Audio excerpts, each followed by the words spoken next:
예수는 우리의 구원자이십니다. 예수만이 우리의 삶을 구원하시는 유일한 소망인 줄로 믿습니다. 이 시대가 포스트 모더니즘 시대라 그럽니다. 상대주의 시대라고도 얘기를 합니다. 이 상대주의라는 것이 뭐냐면요, 다양성을 인정하는 것입니다. 어떤 절대적인 것이 없다. 모든 것이 옳을 수도 있고 모든 것이 틀릴 수도 있다. 그래서 그냥 네가 주장하는 것 옳을 수가 있고 내가 주장하는 것도 옳을 수가 있고 우리가 다 옳을 수도 있고 우리가 다 틀릴 수도 있다. 그래서 모두가 그냥 좋은 게 좋은 거다라고 얘기하는 것이 쉽게 말하면 상대주의입니다. 절대적인 게 없다는 것입니다. 항상 옳다는 것이 없다는 것입니다. 윤리도 마찬가지예요. 윤리도 절대적인 선이 없다라고 얘기합니다. 절대선이 없다. 그래서 항상 옳은 것이 없다. 지금 그 나이키에서 그 로고로 그 카피라이트로 이렇게 내는 Just do it 이라는 말이 있지 않습니까? Just do it. 그것을 그냥 보면요, 참 좋은 말 같습니다. 한번 도전해봐라, 한번 try 해봐라, 열심히 해봐라 하는 그런 의미 같지만 조금 우리가 그 저변에 깔려 있는 그것을 우리가 본다면요, 사실은요, 이 상대주의 시대, 포스트 모더니즘 시대를 반영하는 슬로건입니다. 네가 항상 옳다. 네가 원하는 대로 해봐라. 너의 인생의 주인은 너야. 누가 너를 막을 사람이 없어.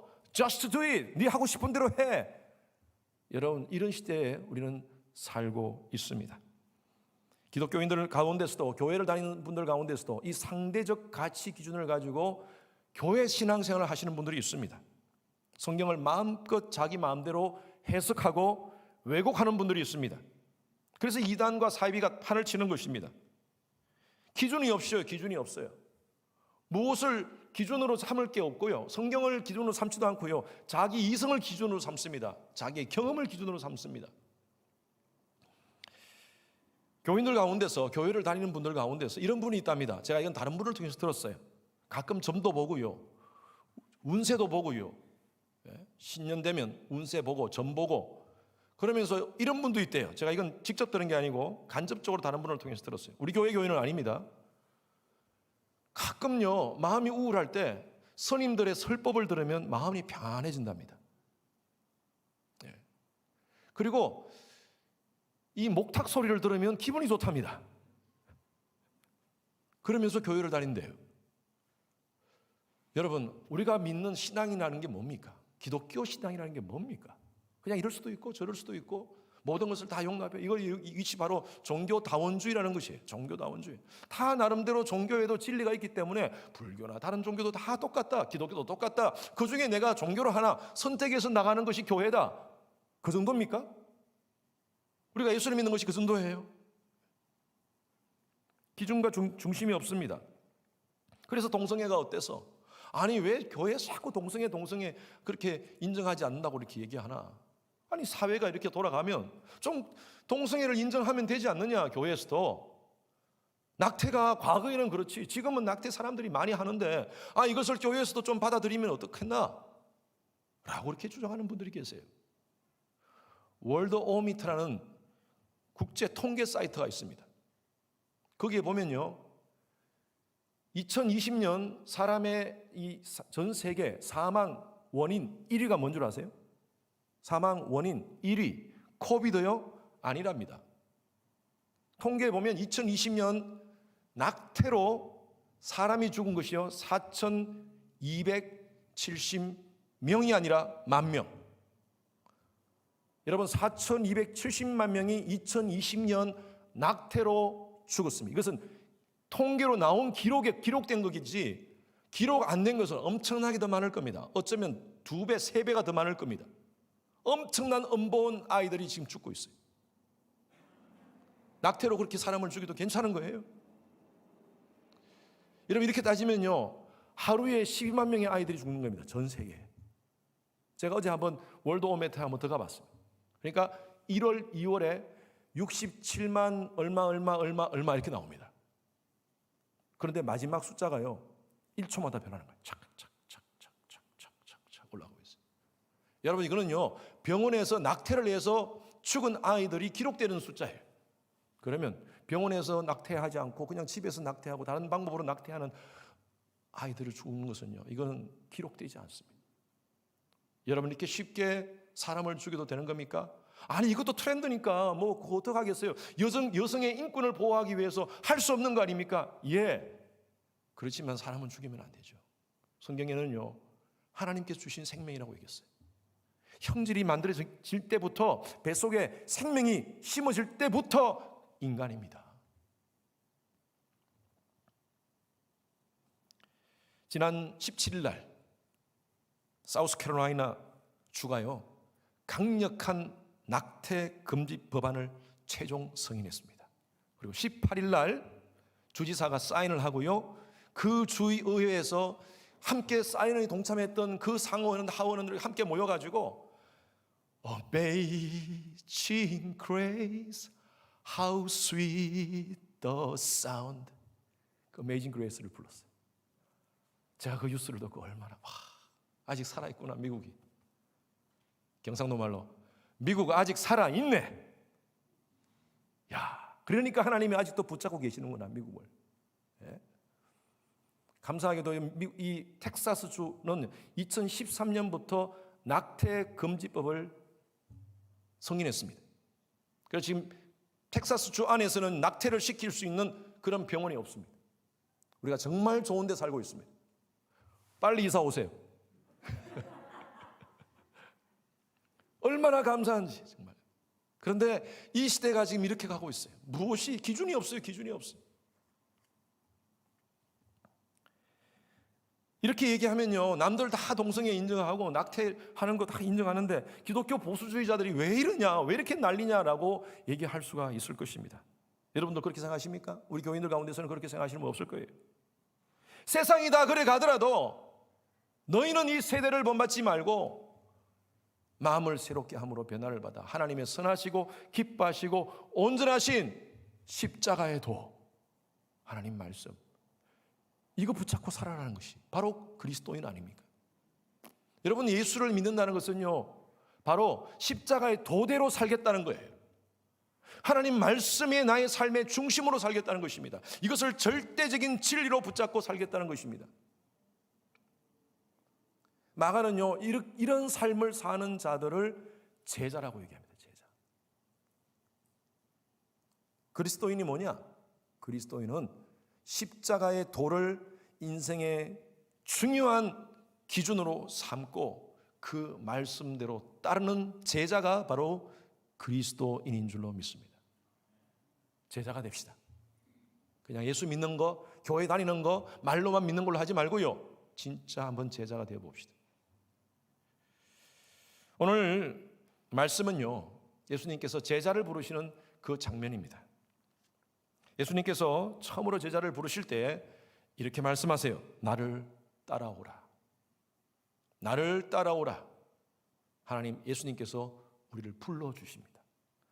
저와 여러분들이 이 자리에 앉아서 예배드리고 또 우리가 예수를 믿겠다고 세례를 받고 하는 것은요, 우리의 의지가 아닙니다.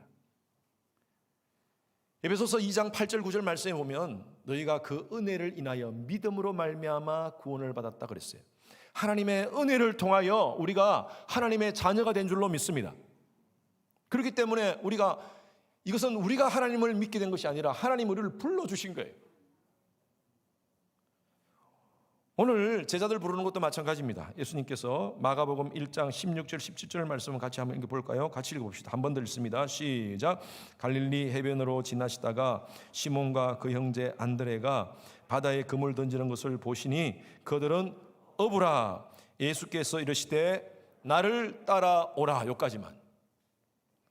나를 따라오라 이들에게 부르십니다. 자, 그런데 여러분들 성경을 읽다 보면요, 조금 이렇게 마가, 누가, 마태, 요한 이 말씀들을 보면 같은 내용을 설명하는데 조금 다르게 표현된 것이 있습니다. 이걸 성경의 병행 구절이라 그럽니다. 병행.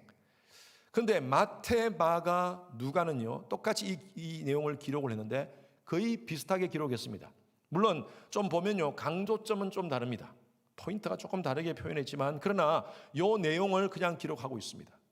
그런데 요한은요, 조금 다르게 기록하고 있어요. 그래서 이것을 성경학자들이 여러 가지로 이 같은 사건을 마태, 마가, 누가, 요한은 똑같이 같은 사건을, 동일한 사건을 기록하고 있는데 요한은 조금 다른 방법으로 기록한 것이 아니냐라고 그렇게 해석하는 학자들이 있는가 하면, 요한이 표현한 이 말씀은 조금 시점이 다르다, 장소가 다르다라고 이렇게 보는 학자들도 있습니다. 저는요, 후자를 택합니다.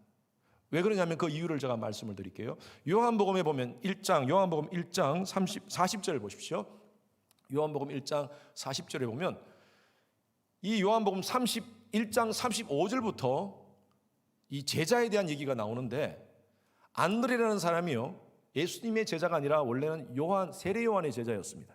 세례 요한의 제자였는데, 세례 요한이 제가 지난주에 말씀드렸다시피 예수님을 지적합니다. 나를 보지 말고 저 예수를 바라봐라, 저 예수를 바라보라 하면서 그렇게 하니까 이 안드레와 요한, 세례 요한 말고 다른 요한이라는 사람이 두 제자가 예수님을 따릅니다. 이것은 예수님께서 제자로 부르신 것이 아니라 그냥 예수님을 따릅니다. 그 두 사람 이름은 앞부분에는 이야기하지 않았는데 그 중에 한 사람에 대해서 얘기합니다. 1장 40절 다 같이 시작. 요한의 말을 듣고 예수를 따르는 두 사람 중에 하나는 시몬 베드로의 형제 안드레라. 자, 시간이 없기 때문에 이 뒤에 말씀도 제가 여러분들에게 안 보여드리는데 여러분 개인적으로 한번 말씀 읽어보십시오. 이 안드레가 요한이라는 것은 세례 요한을 얘기합니다. 세례 요한의 말을 듣고 예수님을 따르는데 그 중에 한 사람이 안드레라는 거예요. 이 안드레가 자기 형제를 찾아가서, 그 형제가 누구냐 하면 시몬으로 나오고 있고요. 시몬이 누굽니까? 베드로입니다. 베드로에게 가서 예수님을 소개하는 장면이 요한복음에 나옵니다. 자, 저는 이것을 말씀을 통해서 유추해 봤을 때 마태, 마가, 누가가 얘기한 그 사건과 요 사건은 저는 동일한 사건으로 보지 않습니다. 다른 사건으로 봐야지 성경 해석이 편합니다. 다른 시간에 다른 공간에서 일어난 사건인데요, 여러 가지 정황으로 봤을 때는요, 예수님의 사역 초기에 예수님을 먼저 따랐던 사람들이 있었어요. 그 사람들이 누구냐 하면 바로 이 세례 요한의 두 제자 안드레와 요한, 그리고 베드로였습니다. 예수님을 따라다니다가 언제부터인지 모르지만 그만뒀어요. 한번 이렇게 생각해 봅니다. 예수님을 따라다니면서 밥도 굶고, 처음에는 예수님이 대단한, 세례 요한이 얘기를 하니까 대단한 분이면서 저분 따라다니면 우리가 먹을 것 마실 것 다 해결될 줄 알고 따라다녔는데 배도 고프고 또 당장 지금 먹어야 되지 않습니까? 자기 생업을 그만두고 지금 따라다니면서 먹을 게 없으니까 많이 힘들었을 것 같아요. 그래서 어느 순간인지 이 사람들은 예수님을 따르는 일을 그만두고 있었던 것 같습니다. 그래서 그것을 어쩌면 예수님은요, 이들을 한번 인턴 과정을 한번 시켰던 것 같아요. 우리가 의사가 되기 위해서는 인턴 과정 하지 않습니까? 거기서 자격증을 따고 나서도 인턴 과정은 정말 힘듭니다. 항상 콜 대기해야 되고, 그리고 또 언제든지 당직해야 되고, 잠도 못 자고, 대기업 들어갈 때도 인턴을 다 하지 않습니까? 예수님을 따르면서 그들은 자발적으로 따랐습니다. 처음에는 자발적으로 따르면서 예수님 따르면 모든 문제가 해결될 줄 알았는데 먹는 문제가 해결이 안 되는 거예요. 그래서 먹고 살아야지 하면서 아마 자기 자리로 돌아갔던 것 같습니다. 자, 그런데 오늘 이 말씀, 이 마가복음에 있는 이 말씀은요, 예수님이 그 후에 이들을 다시 부르시는 장면입니다. 그래서 이들이 업으로서 자기 생업을 하고 있는 상황 속에 예수님이 이들을 부르십니다. 이때는요, 예수님께서 부르셨어요. 이때는 보통 결단이 필요한 것이 아닙니다. 한번 해봤잖아요. 인턴 해봤잖아요. 얼마나 이것이 예수님을 따른다는 것이 힘든다는 것을 알고 있지 않습니까?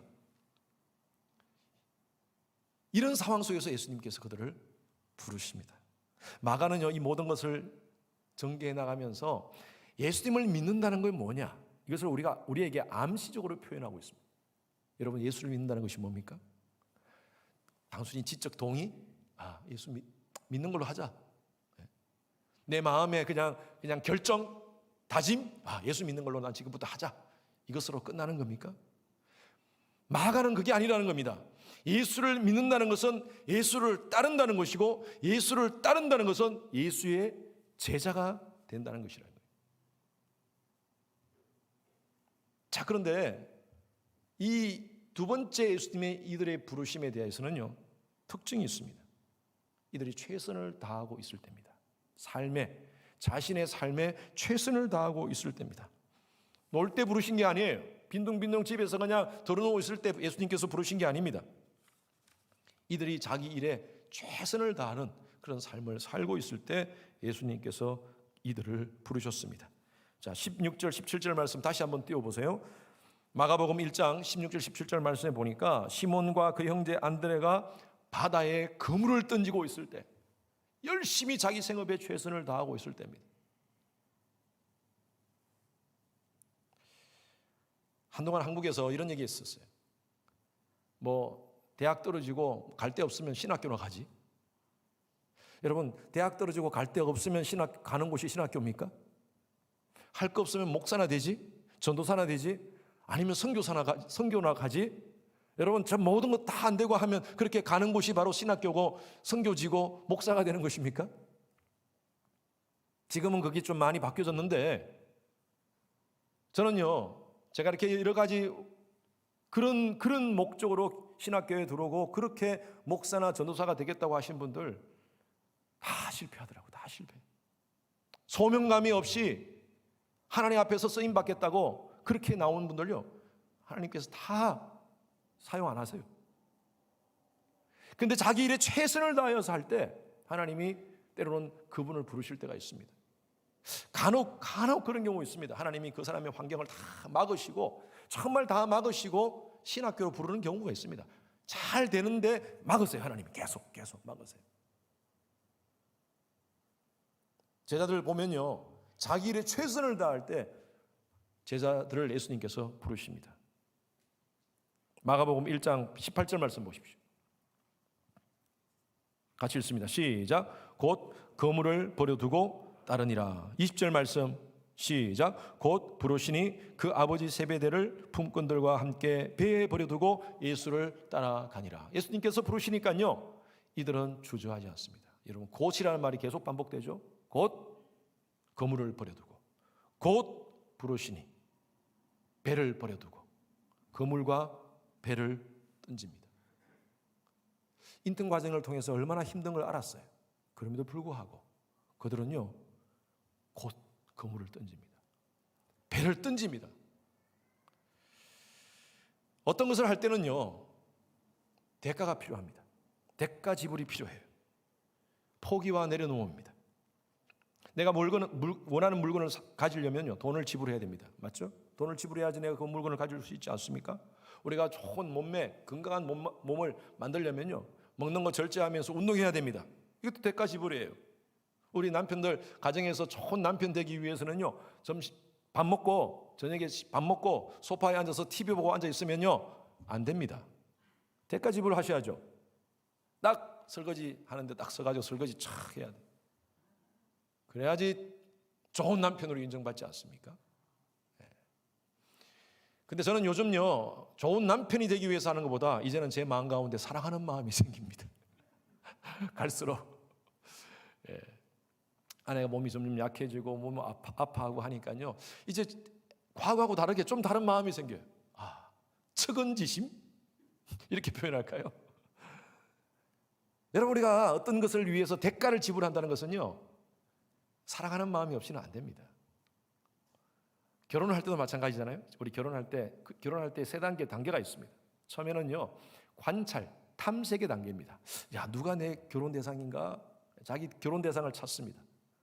그러다가 어느 한 사람이 정해지면 그 사람과 만남의 단계를 갖습니다. 자, 만납니다. 그 사람의 성품을 알고 성격을 알고 나하고 얼만큼 잘 맞는가, 이것을 갖습니다.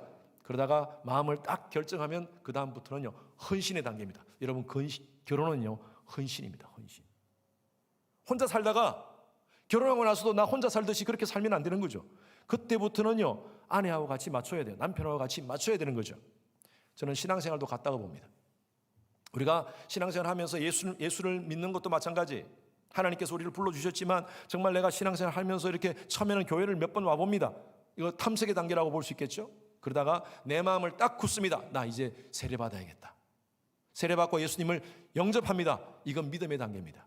첫 번째 탐색의 단계를 seekers라고 표현한다면 두 번째 믿음의 단계는 believer, 이제 believer가 되는 거예요. 그러다가 여기서 끝나는 게 아니에요. 이제는요, 예수님께서 내 안에, 내가 예수님 안에 거하시도록 하는 겁니다. 이것이 바로 헌신의 단계예요. 헌신의 단계는요, 이거는 제자로서의 삶을 살아가는 거예요. disciple의 삶을 살아가는 것입니다.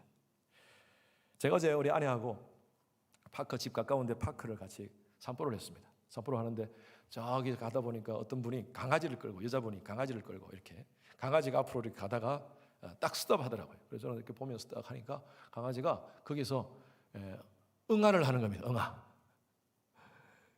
그러니까 막 옆에서 쳐다보고 있다가 주머니에 주섬주섬 하더니만 비닐을 꺼내가지고 그 응아가 다 끝나고 나니까 가서 그 변을 손으로 톱쏙 쥐어가지고 똘똘똘똘 말아가지고 탁 버리는 것도 아니고 주머니에 싹 넣더라고요. 제가 그걸 보면서요, 아내하고 얘기했어요. 야, 이거 보통 일이 아닌데 그 강아지의 변을 손으로 딱 쥐었을 때 그 손에 느끼는 그 감촉이 아주 그 기분이 그럴 텐데, 야, 저게 보통이 아닌데 하면서 제가 강아지를 사랑하니까 그렇구나. 강아지를, 저 같은 경우는 다른 방법으로 강아지를 사랑합니다. 또 다른 방법으로 사랑하는데, 정말 이런 분들은 정말 강아지를 키우시는 분들, 여러분 가정에도 있는 분들, 강아지 똥이 그렇게 더럽지가 않잖아요. 왜요? 우리 어릴 때 아이들 똥이 더럽지 않듯이, 왜? 사랑하니까. 여러분, 사랑하면요, 헌신하게 되어 있습니다. 사랑하면요, 내가 가지고 있는 귀한 것도 잡아 던집니다. 여러분, 이것이 바로 제자의 단계예요. 우리가 신앙생활 하면서 아직도 탐색의 단계에 있는 분들이 많아요. 아직도 2년, 5년, 10년, 20년까지 신앙이, 교회 생활하면서 시간이 지났는데 불구하고 여전히 탐색합니다. 내가 예수를 믿어야 되나 말아야 되나, 오늘 아침에 일어나서 예배를 드려야 되나 말아야 되나, 아직도 이거 고민하시는 분들이 있어요. 아니 1년, 2년, 한 5년까지 정도야 그렇게 지내신다고 보지만 10년, 20년이 다 됐는데도 아직도 오늘 예배 드려야 되나, 몸도 피곤하고 이런데 탐색 단계에 있습니다. 신앙이 자라지가 않아요. 하나님의 은혜, 이 구원의 은혜를 체험하지를 못해요. 성숙하지가 못해요. 늘 그냥 바닥바닥. 수영을 할 때 그냥 물장구를 발로 그냥 조망조망 해서는 절대 수영하지 못하지 않습니까? 수영하려면요, 물에 내가 몸을 던져야 돼요. 물에 몸을 맡겨야 돼요. 그래야지 수영을 할 수 있지 않습니까? 우리 신앙생활도 마찬가지입니다. 여러분, 계속 탐색 단계에 있으면 안 돼요. 한번 내 몸을 한번 던져봐야 됩니다. 여러분, 그것이 바로 예수의 제자가 되는 겁니다. 우리 성도님들, 이 자리에 계신 분들, 온라인 예배 드시는 분들, 우리 탐색하지 맙시다. 이제 더 이상. 여러분, 신앙생활 좀 됐지 않습니까? 이제 하나님의 은혜의 강가에 여러분 몸을 던지시는 여러분 되시길 주님 이름으로 축원합니다. 얼마나 좋은지. 아까 우리 찬양 부르는데 우리 성도님들 그냥 그 속에 있는 영적인 갈증이 막 터져나오는 듯한 느낌이 들었어요. 목청을 다 높여서 하나님을 찬양하는데 얼마나 목마릅니까? 우리의 삶이 하나님의 은혜에 갈급합니다. 이렇게 살 수가 없어요. 한번 던져봅시다. 아멘. 예수님께서 우리를 부르세요. 나를 따라오라.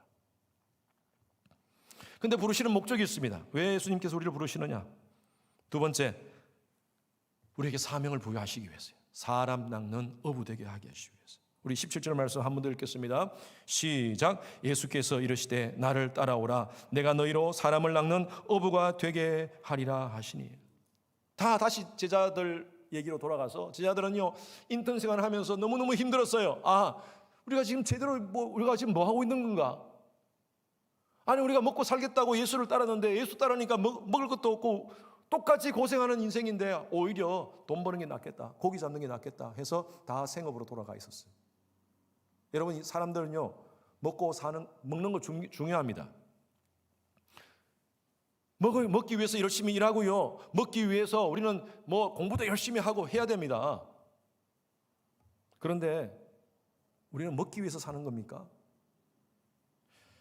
제가 개인적으로 참 존경하는 분인데 이의령 교수라고 있습니다. 제가 몇 번 여러분들에게 이분에 대해서 설교를 통해서 인용을 해드렸는데, 이분이 쓴 책 가운데 지성에서 영성이라는 책이 있고요. 그리고 또 하나의 책이 있는데 빵으로만 살 수 없다라는 책이 있어요. 이것도 책 여러분들이 권하고 싶어요. 이분은 정말 무신론자였습니다. 성경에 대해서는 나름대로 박식하다 그러고요. 하나님에 대해서 많이 안다고 그랬지만 예수를 그리스도라고 인정하지 않았던 분이었어요. 2007년도에 하용조 목사님을 통해서 세례받고 이분이 책을 그렇게 쓰기 시작했는데 빵으로만 살 수 없다라는 이 책에 이렇게 기록하십니다. 제가 한번 인용합니다. 한국인은 뭐든지 먹는다. 우리가 과거에 참 많이 못 먹어서 그랬는지 먹는다는 표현을 자주 쓴다는 겁니다.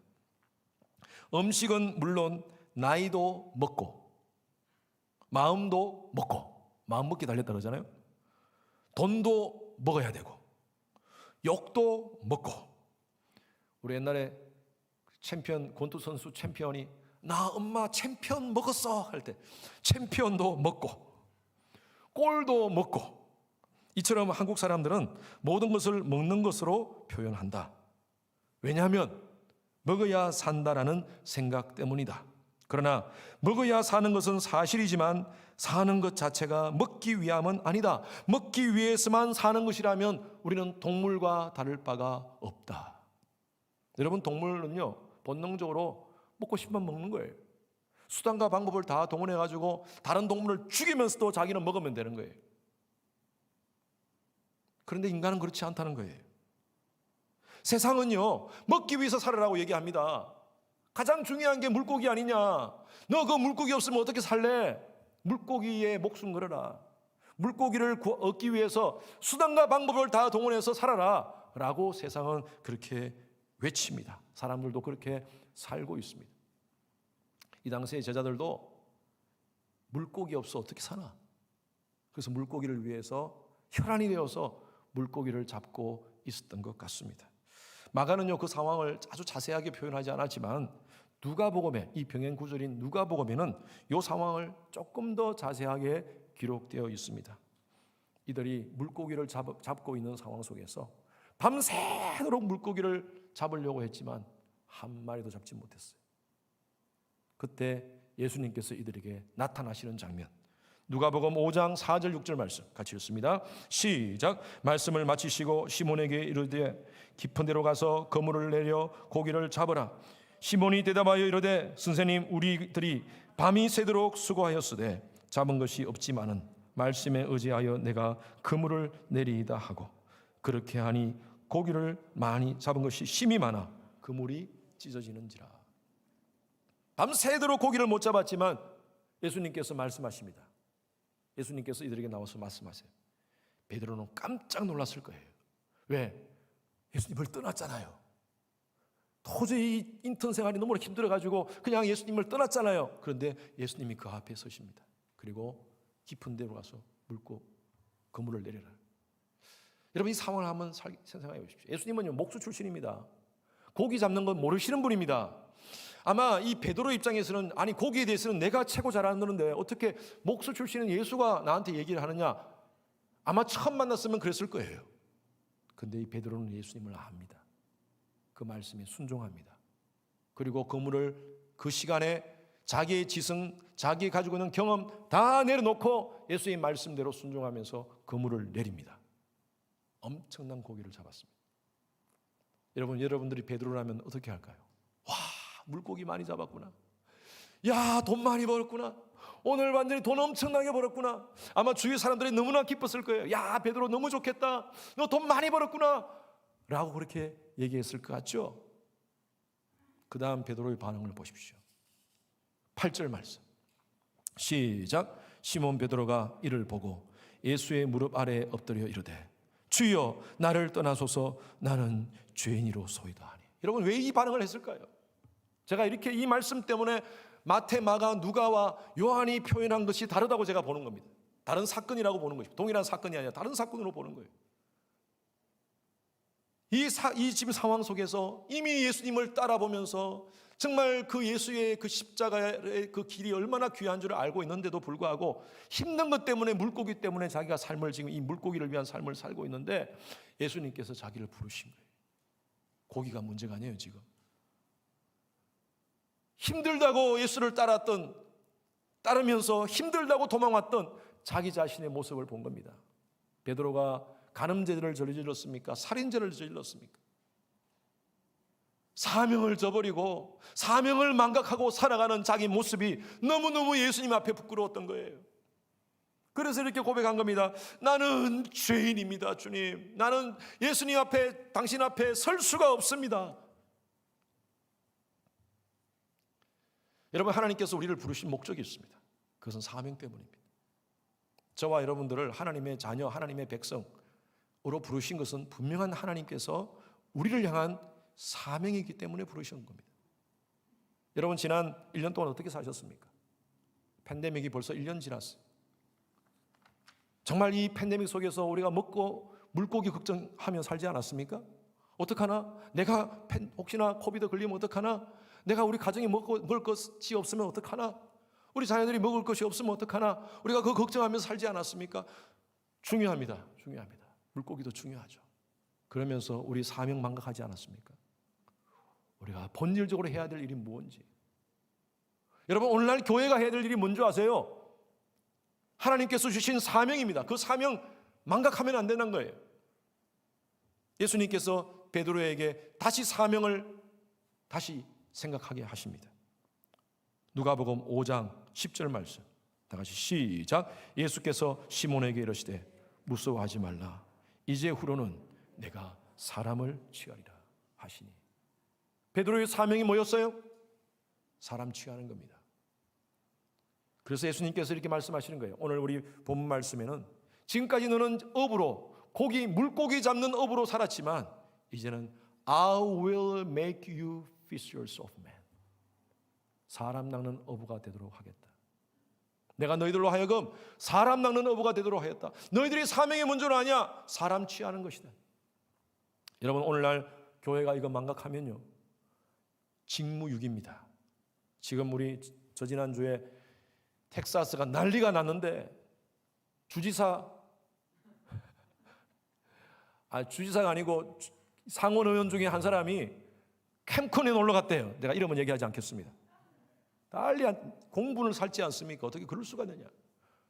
아니, 이렇게 지금 주민들이 난리가 났는데 상원 의원이, 이 주를 책임지고 있는 상원 의원이 그 자리에 가서 놀고 있었어요. 왜 그렇게 사람들이 손가락질합니까? 직무유기예요. 직무유기. 교회도 마찬가지입니다. 우리 교회가 해야 될 일이 뭡니까? 사람 취하는 일입니다. 우리끼리 교제하고 우리가 같이 함께 예배드리고 중요합니다. 왜 예배하고 우리가 교제가 필요합니까? 사람 취하는 일을 하기 위해서, 열방을 섬기는 일을 하기 위해서예요. 이거 망각하면요, 우린 직무유기예요.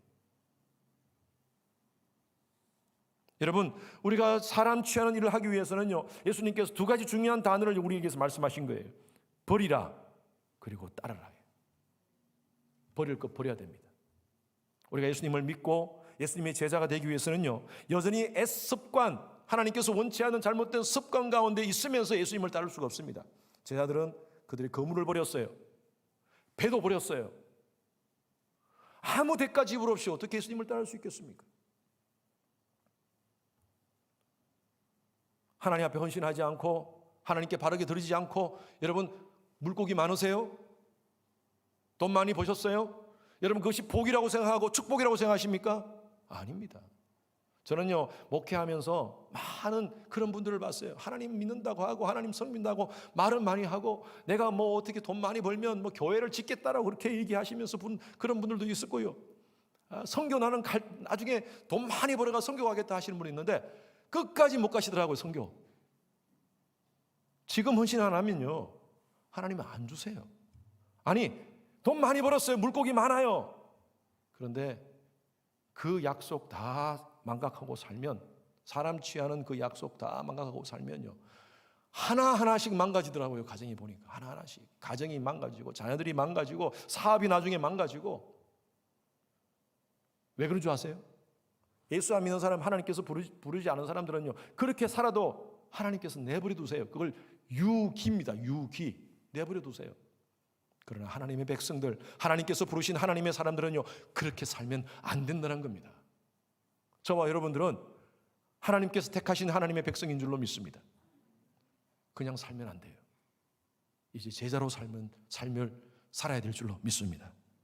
제자로 산다는 것은요, 여러분 지금 우리가 예수님을 따르기 위해서 다 목사 되어야 되고 다 선교사 되어야 되고 그렇게 돼야 됩니까? 여러분 직업 다 던지고 비즈니스 다 정리하고 그냥 선교사 되어야 됩니까? 목사 되어야 됩니까? 그거 아닙니다. 여기서 따른다는 것은요, 내 삶의 주인을 바꾼다는 것입니다. 여기서 따른다는 것은요, 나의 삶의 목적을 바꾼다는 거예요. 지금까지는 물고기를 위해서 물고기 취하는 삶을 살았다면 이제는요, 사람 취하는 삶으로 목적을 바꾸는 거예요. 여러분들이 가지고 있는 직업과 여러분 가지고 있는 것을 가지고 목적을 바꾸며 살아가는 것, 이것이 바로 제자의 삶인 줄로 믿습니다. 저는 우리 교회 성도님들 가운데 사람 취하는 일을 감당하시는 분들이 많아서 너무 감사합니다.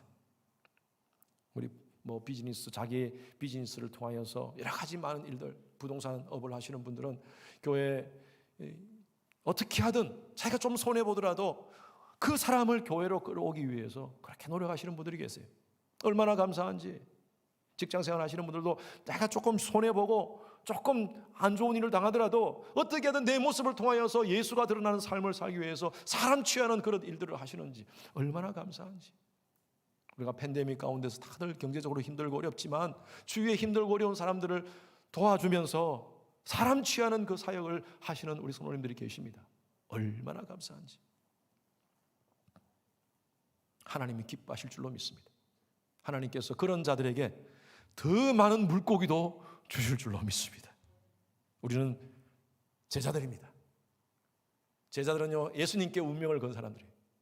여러분, 무엇에 우리의 삶을 맡기겠습니까? 우리가 최근에 여러 가지 상황들을 봤을 때 여러분, 미국이라는 이 큰 나라에 엄청난 초강대국에 우리의 삶을 맡기겠습니까? 전기 며칠 안 들어오고 물 며칠 안 들어오니까 쌩 난리가 났지 않습니까? 미국이 우리를 붙잡아줘요? 우리 가정을 지켜줘요? 코비드 상황이 터지니까요, 대통령들이 나와가지고 다 하는 얘기요. 여러분 소셜 디스턴싱 하십시오. 그거밖에 할 수 없어요. 인간이 얼마나 연약한지. 이 자연재해 앞에 인간은 무력한 존재예요. 천지 만물을 창조하시고 이 모든 자연을 움직이시는 하나님을 두려워하지 않아요, 사람들. 이 팬데믹을 하나님 주시는 분명한 이유가 있습니다. 마지막 때에 하나님 두려워하라고. 그리고 예수 믿는 사람들은요, 물고기를 위해서 살지 말고 이제 사람 취하는 일을 하라고, 정신 차리라고 하나님께서 이 팬데믹 상황을 주신 거라고 저는 믿습니다. 여러분, C.S. 루이스라는 사람이 이런 얘기를 했어요. 하늘을 겨냥하라. 그러면 땅의 것도 덤으로 얻을 것이다. 땅을 겨냥하며 살아라. 그러면 하늘의 것도 땅의 것도 다 잃어버릴 것이다. 저와 여러분들은 예수의 제자가 되어야 됩니다. 이제 이 사명과 소명 망각하지 말고요, 그냥 그저 그렇게 예수 믿는다고 말만 하면서 괜찮은 종교인으로 살지 말고요, 이제는 구원받은 자답게 예수의 제자로 우리의 삶을 헌신하며 여러분들의 직업과 여러분들의 직장과 무엇이든지 그것을 가지고 주님의 일, 사람 취하는 일에 헌신하시는 우리 모든 성도님들 되시기를 주님의 이름으로 축원합니다. 우리 같이 함께 기도할 때 이 시간, 하나님, 제가 정신 차리겠습니다. 이제 물고기를 위한 삶에서 진짜 제자의 삶, 사람 취하는 삶을 살겠습니다. 우리 한번 스스로 여러분 주님 앞에 결단하면서 내가 주님을 따르고 사람을 취하는데 방해되는 것이 어떤 것이 있는지 우리 한번 스스로를 생각하면서 한번 주님 앞에 결단의 기도하시는 시간 되기를 바랍니다. 함께 기도하겠습니다. 하나님